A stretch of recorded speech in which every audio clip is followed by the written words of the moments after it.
عزیزانو نن ورځ چې دا هغه 1442 کال چې کوم دی سنه هجری چې بولي نن اول ورځ ده یکم محرم الحرام. هیواره خدا اسلامی کال چې دی عزیزانو دا د مسلمانانو د غفلت په خاطر باندې په مشک ورک دی.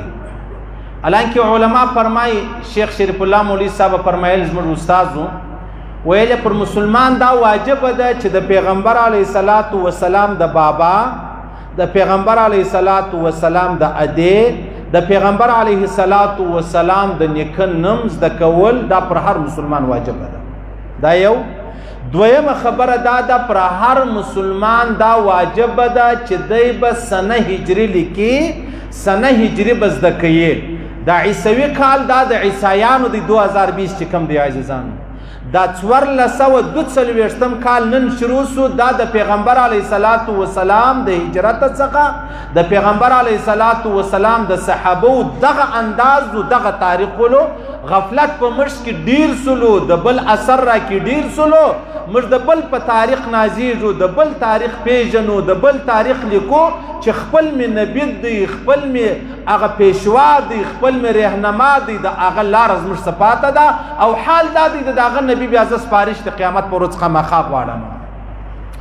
عزیزانو پیغمبر علیه الصلاۃ والسلام چې دی هغه نم نیکه د پیغمبر علیه الصلاۃ والسلام په نیکګانو کې نم نیکه چې دی هغه کعب نومیږي. کعب د کعب دوه زامن ولو، یو مره ولو بل عادي ولو. د مره څخه چې دی هغه د پیغمبر علیه الصلاۃ والسلام کورنۍ ده، د عادي خاندان سره د حضرت عمر فاروق رضی الله تعالی عنہ خاندان دی. پیغمبر علیه الصلاۃ والسلام د مره خاندان څخه دی او حضرت عمر فاروق چې دی دا د عادي خاندان څخه دی. چولار شي د پیغمبر علیه السلام چې نم نیکه دی پر هغه باندې حضرت عمر فاروق او پیغمبر علیه السلام سره یو ځای کیږي. او نن ورځ چې دا یکم د محرم دا په دا ورځ باندې حضرت عمر فاروق رضی الله تعالی عنہ ظالمانو منافقانو شهید کړی دی. ما تا نه خبر یو که خبر یو اغم د اغلسم محرم د زور خبر یو کنه موږ نه خبرې دو په دې خبرو باندې.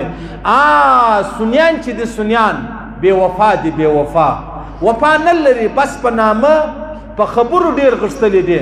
شیګانو لره ورسه د نن څخه معباد 40 ورځې بیا د دې خپل کوروالا پاته ده، د دې موزیک پاته دی، د دې فلمان پاته دي، د دې بانډارونو پکنیکونه پاته دي. وجه څه ده؟ وای وجه دا د امام حسین په دغه شپو کې شهید شوی دی، لہذا پر موږ باندې غم دی، لہذا موږ ته جایز نه ده چې موږ دا وکړو.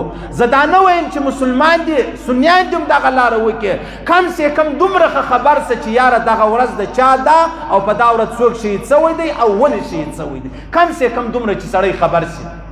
بیا روایتو کې راځم حضرت عمر فاروق رضی الله تعالی عنہ چې امیر المؤمنین شو، ابو موسی اشعری رضی الله عنه خط ورته ولیکي ول امیر المؤمنین ستا چې خطونه موږ لر راځي پاک تاریخ نه لیکلی، پاک قلم میاشت لیکلی، تاریخ نه لیکلی، موږ ته نه معلوم شته دا خط کله راستولې دی، په څو وخت موږ را ورسېدی.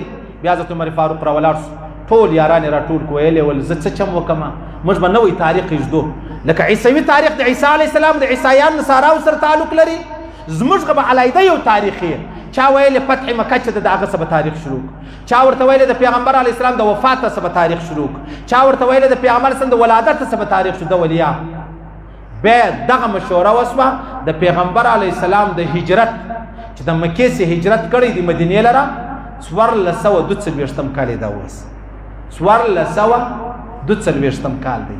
د دغه وخت سه اسلامی تاریخ شروع سلو دا تر نن ورځ او په دغه اول ورځ نه د اسلامی تاریخ اول ورځ ده، په دغه اول ورځ بیا حضرت عمر فاروق شهید هم سو. تاریخ هم د جوړ کړی دی، دا سنم د برابر کړله او شهادت د اول د کال اول ورځ وا الله شهادت هم پکې ورنصیب. خیر عزیزانو الله رب العزت دومره رحمتونه د پر قبر ووري چې څومره د الله په قدرت کې. تقریبا د درش په تو کالو و وشتم ذل حجه ولا وشتم چې د زخمی سلو بیا پر یکم محرم الحرام باندې شهید سلو. بیا د پیغمبر صلی الله ابوبکر صدیق په څنګ ته پټ کړي، صہیب رومي رضی الله تعالی د جنازې منځ ورکړي. الله دې د شفاعت مشترا نصیب کړي. الله دې د قدر مشترا نصیب کړي، الله دې د احترام مشترا نصیب کړي. لو کان بعد نبی لکان عمر بن خطاب، که زما بعد نبی وای نو به عمر وای. پیغمبر اسلام فرمایي سراج اهل الجنه، عمر سراج اهل الجنه.